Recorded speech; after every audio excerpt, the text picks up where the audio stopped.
Good morning, everyone. My name is Prasad Jaladi. I am the founder and chief facilitator of Suraksha. Suraksha is a all-volunteer-run global organization supporting environmental protection for sustainability, innovation, and enterprise development, including for the protection of oceans. We offer training, consulting, and software for ESG reporting as well. Today we have a very important guest with us. The idea here is to run a series of interviews with experts.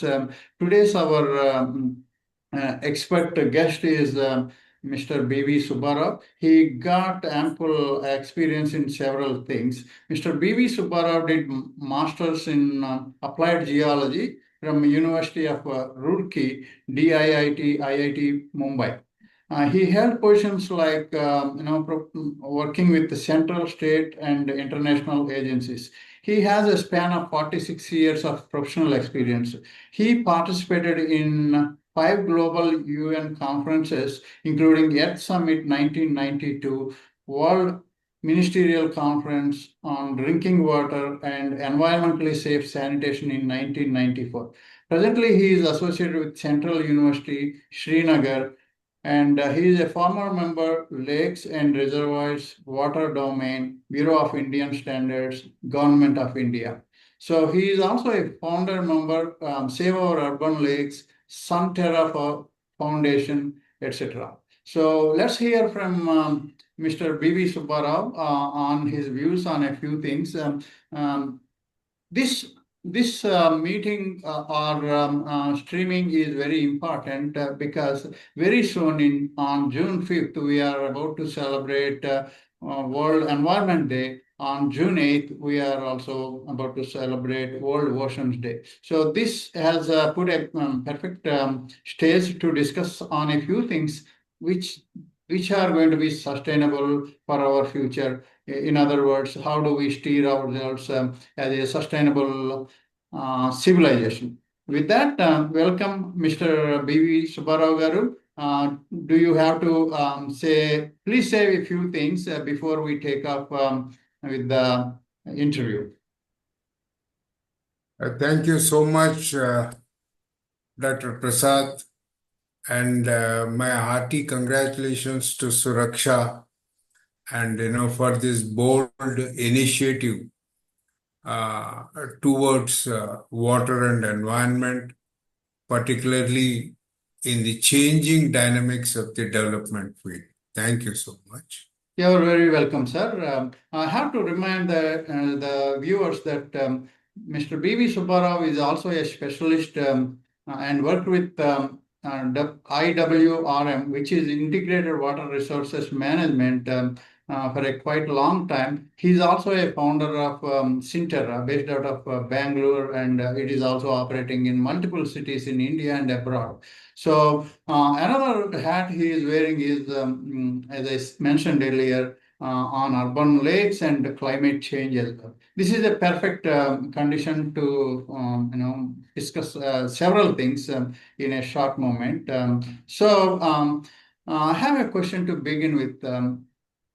There is a very big urban sprawl all around the world. What is your take on this urban sprawl, Mr. B.V. Subba Rao? Most of the urban sprawl, what we see in our state, country, and the global. So to begin with, I focus more on our state and the country. You see, all these important places like Hyderabad, Vijayawada, Rajahmundry, Delhi, Kanpur, they are all historical cities where the earlier civilization, established their own habitations because the water resources and rivers were plenty available in those areas. Like Delhi is with Yamuna, Hyderabad with Musi, Rajahmundry is with Godavari. These are the issues. Water attracted people and paved a way for establishment of the human civilization. See, last 20 years, all these establishments, historical establishments, cities, earlier they were facing for water shortage. Say from the early 21st century, they are experiencing both flooding and drought. 2000 was Hyderabad, 275 millimeters overnight. 2005 Mumbai, 900 millimeters in one stretch. 2015 Chennai, 2016 again Hyderabad, Bangalore. And today, even the Himalayan regions and down south Kerala is also affected by this. Across the country, the urban areas, the cities are facing severe heat and urban flooding. Why? What I feel is we have isolated the departments and the education system so compartmentalized that today water is no more in the primary urban planning. People themselves, politicians themselves, and the officers themselves will question why these urban lakes, as if we created these urban lakes in last 20 years. They were there for the last 300 years, 400 years. Okay. We have not applied our mind, both academic and research and practice. What is the ecological role and function of these urban lakes? So we created all, today the shift is from water to land. Because you can sell the land for higher prices and make money. I think this long gap and a metamorphic change in the urban planning and water relationship is creating all kinds of disasters, water disasters, climate disasters in the cities. Thank you. Thank you so much for bringing up this, sir. I'm glad that you want to focus in this conversation about the states, I mean, in India, and that's very important. So, I live in Hyderabad. Whenever I visit to India, I visit Hyderabad mostly, and I stay in Hyderabad as well. So, I've been noticing a lot of changes because of the urbanization, and I have a feeling that it is upsetting the sustainability of the city of Hyderabad in the long run. So, what is your take on rapid urbanization of Hyderabad? What is really going on here? How do we take a notice on these things and take a few what we call steps to safeguard the sustainability of city of Hyderabad as a classic example? What I feel strongly is the last, say, 15 to 20 years, the policy makers and the political systems have lost their vision, long-term vision. And everybody has decided that they will stay for 5 years or maximum another 2, 3 years. So they have to make things within this short period. So everything is rapid. Is that like Everything, short-minded and short-sighted policy making or decision making per se? there is no policy and they want to make money, that's it, Oh, on the name of development. Okay? Because the pressure is from the market. Even if I want to, restore a lake, even government asks me to look after CSR funds. Then what is happening to the taxes and other things? That's a big question. Okay? But one thing is, the short-lived political system is the biggest obstacle in sustainability.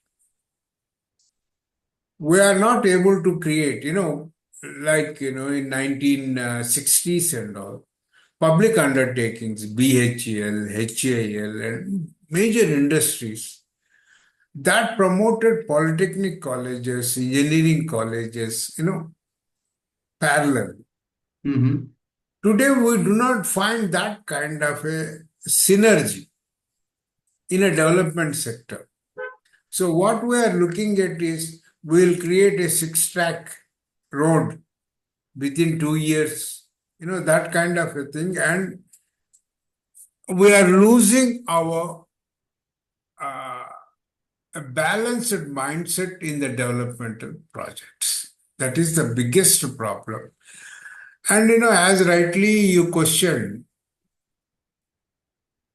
the every year monsoon is creating on an average 350 crores financial loss because of the damage of the roads and other financial losses. Thank God we could take care of the human life and other things. But thing is, every year 350 crores average loss per city in the country, you can never make a one step forward.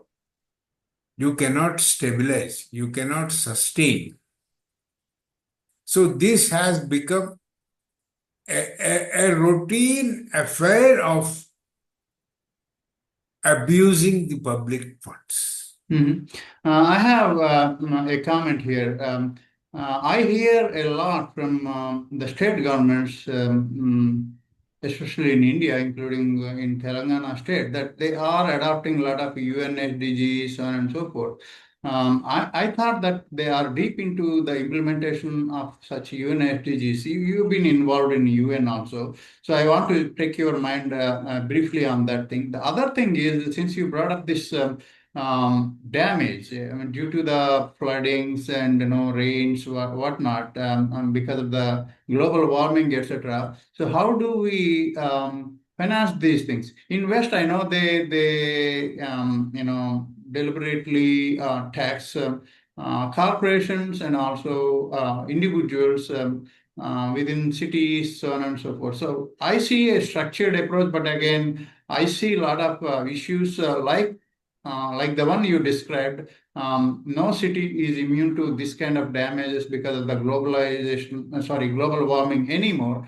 But they have a structured approach. They put a budget, and how are we doing in the state of Telangana and of course other states in India? Could you please shed some light briefly on it? No, see, as far as the climate change issues are concerned, you know, it is the central government which makes a lot of statements, and those statements in the initial stages were focused morely on promoting solar, wind, and other energies. Mm-hmm. Okay, Mm-hmm. and we have also diverted and successfully stretched the deadlines of Paris Accord now. Mm-hmm. Okay, but thing is, where are the benchmarks I for see. different sectors? Mm-hmm. We don't have benchmarks for that. Whatever we are talking on, uh, you know, sustainability index and all other things, we do not have the benchmarks. You see, today the country is more than 90% is illiterate people. We look for the benchmarks, and the benchmarks which should justify and support the financial budgets. So it is all very vague what I feel. Still, we are discussing, but we are not coming out with any. I will leave about everything. You see, we have also signed what is called the UN Sendai Framework, risk assessment, safety.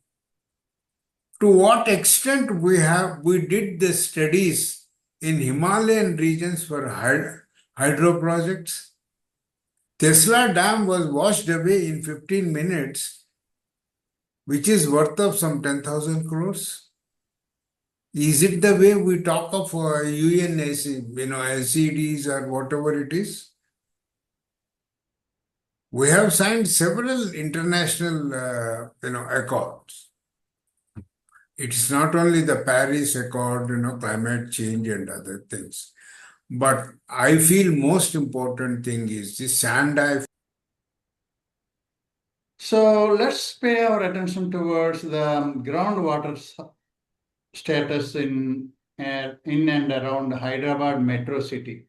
So over decades until now, what is the history and what is the um, story as of today, and what we need to do about that thing, given the same scenario of including the urban sprawl.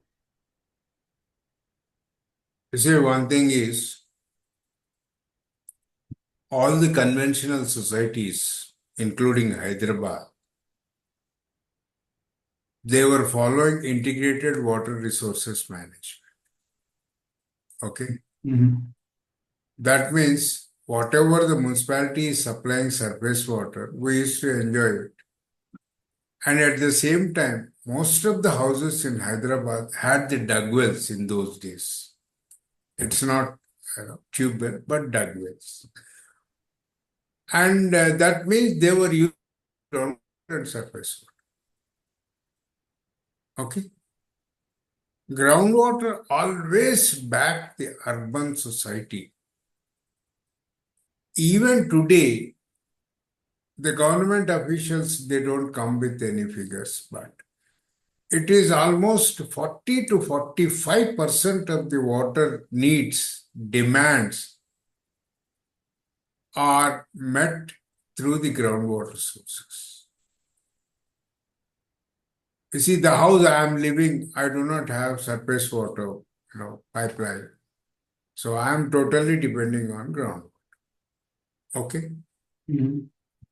And when I brought out this, that there could be many people who are still 100% dependent on groundwater. Officers will brush it out. But the thing is, why I am saying this has created a lot of vacuum in the urban water management.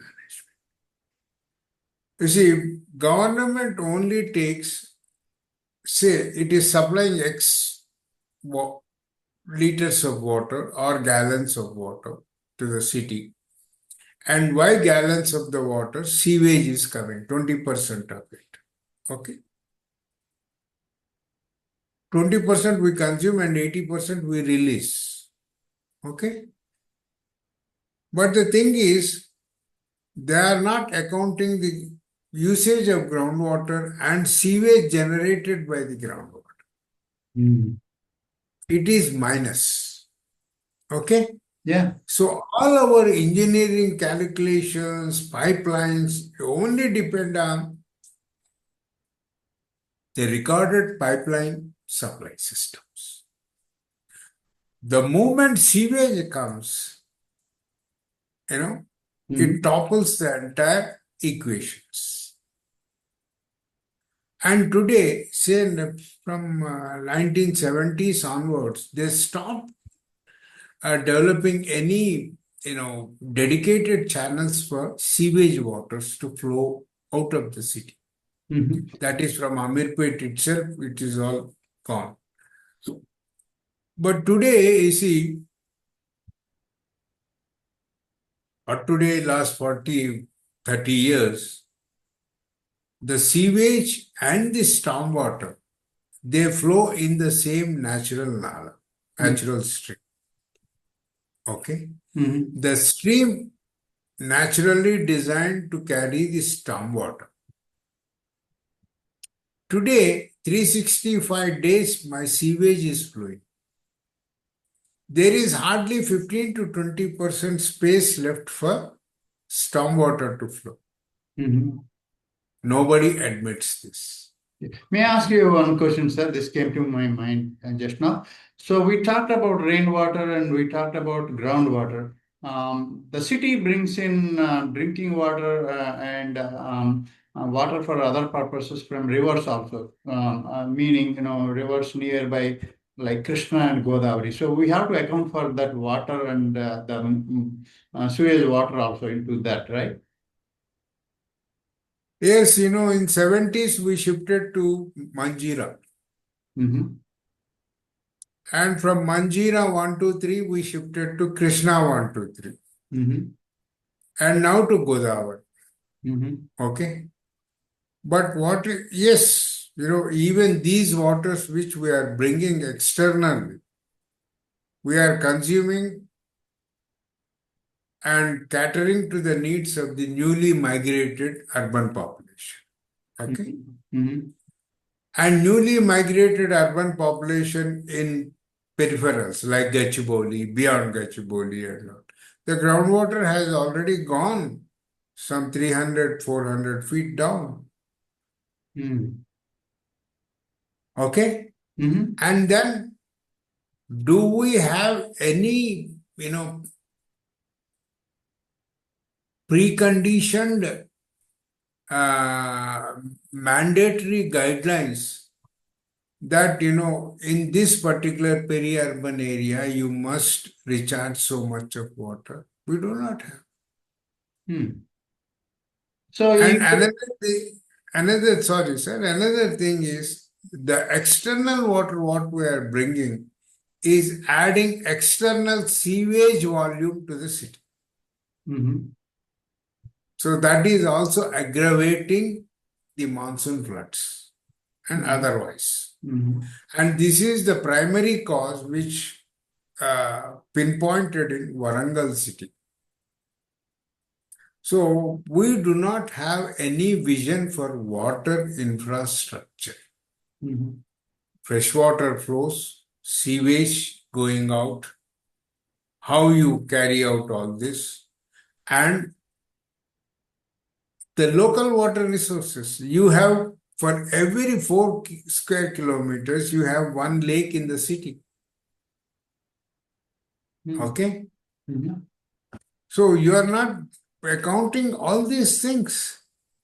We are only talking about Telugulo antaru kaki lekkalu. Okay, it's a gossip what we are talking. You see, we are not talking neither scientific nor engineering nor management principles. Mhm. We are only just boosting ourselves that we can come out with anything and we have a magic band. Mhm. So, And sooner or later, please. so you are saying even even for the meteorological department's calculations on how much rain happened in and around the Hyderabad metro area and other statistics like heavy rains in the shortest time, all the roads were flooding, so on and so forth. We're not able to recoup on the groundwater level. Is that a fair statement? It's 100% correct. Mhm. Because I was involved right from the beginning of this rainwater harvesting in 1998 and 1999. And Mhm. I was trained in 1992 in Thailand Mhm. on this subject. Mhm. So even today, it is not taken seriously. That is the problem. You Mhm. see,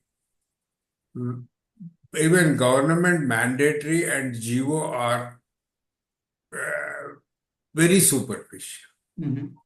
One thing is scientifically, you see, whatever I am saying, rainwater harvesting, I should also come out with scientific and engineering figures quantifying the things that what is the deficiency, how much deficiency I can, take care through rainwater harvesting.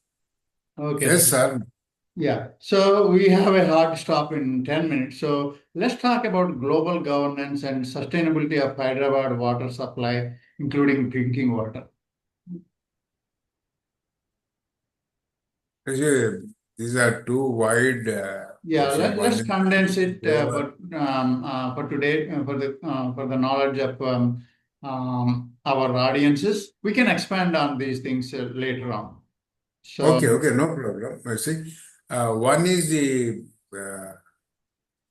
global leadership, governance. Mhm. You see, earlier, the international, agreements, whatever we used to sign, they used to go through the central government, guidelines to state government, and to the panchayat and municipalities. Today, it's not happening. I see. Why Even is within that? the Why is that, government, sir? Why is that? they are not bothered. Mhm. We have not strengthened the 74th and 72 and 74th amendments Mhm. to strengthen local governing bodies. Okay? Unless, you see, these are all the local resources more known to the local governing body, municipality or panchayat. When I started my career, I used to interact only with them.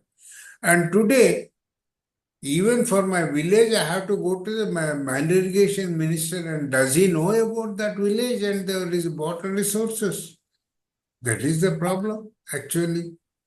So, this absence of a strong global governance is creating problem both at the regional levels in the global scenario and also at the country level.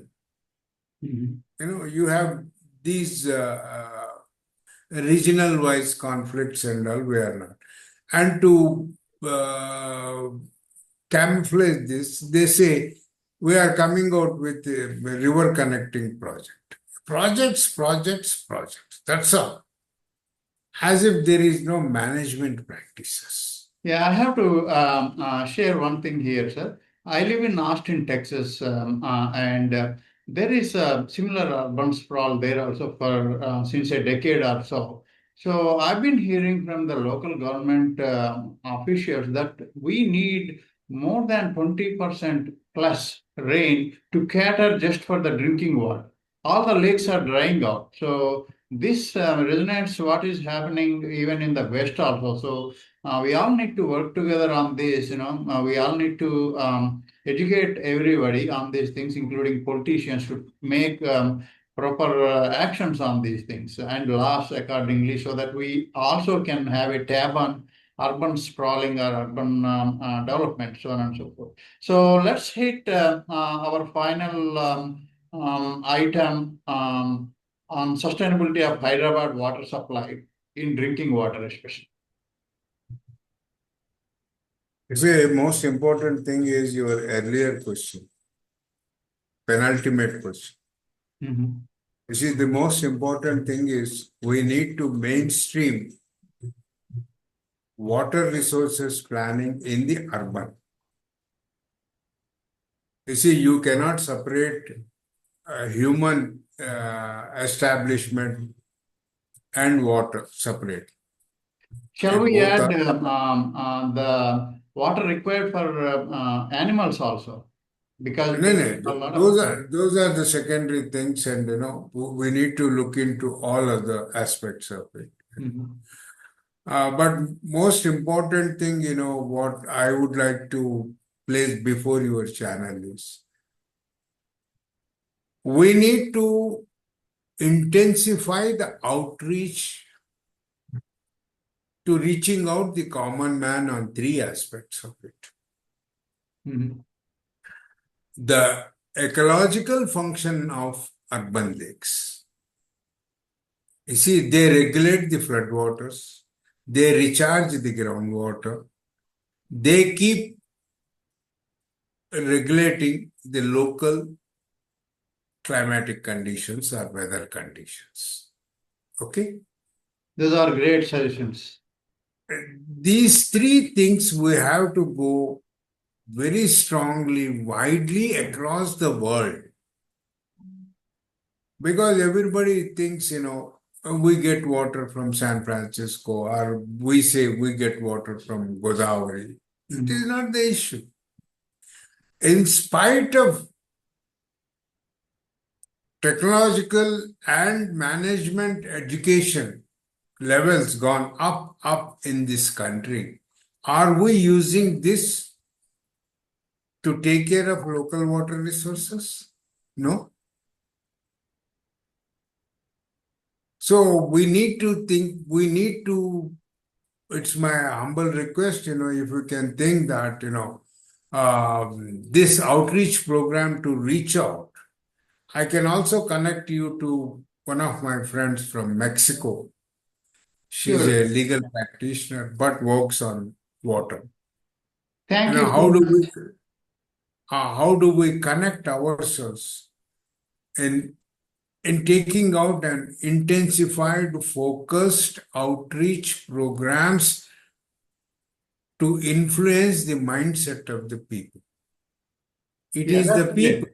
That's great. Thank you so much, sir, for your time today. And I learned a lot, and I hope our viewers would also learn a lot. This is important. This has to be a global approach because we all need to learn from each other also. What is happening on the West, we may not be knowing necessarily. They might be having some best practices to implement here too. Same thing from over here to there. So that we can take care of the water need. In the near future. Otherwise, we all will be certainly in trouble. So, thank you again for your valuable time and insights that you have given. And more than on top of it, thank you for offering your support to introduce me to others also. So, together, let's do it, and we can change a few things to begin with, and we can discuss on these things in the coming series. Thank you very much, sir. Have a great day. Thank you.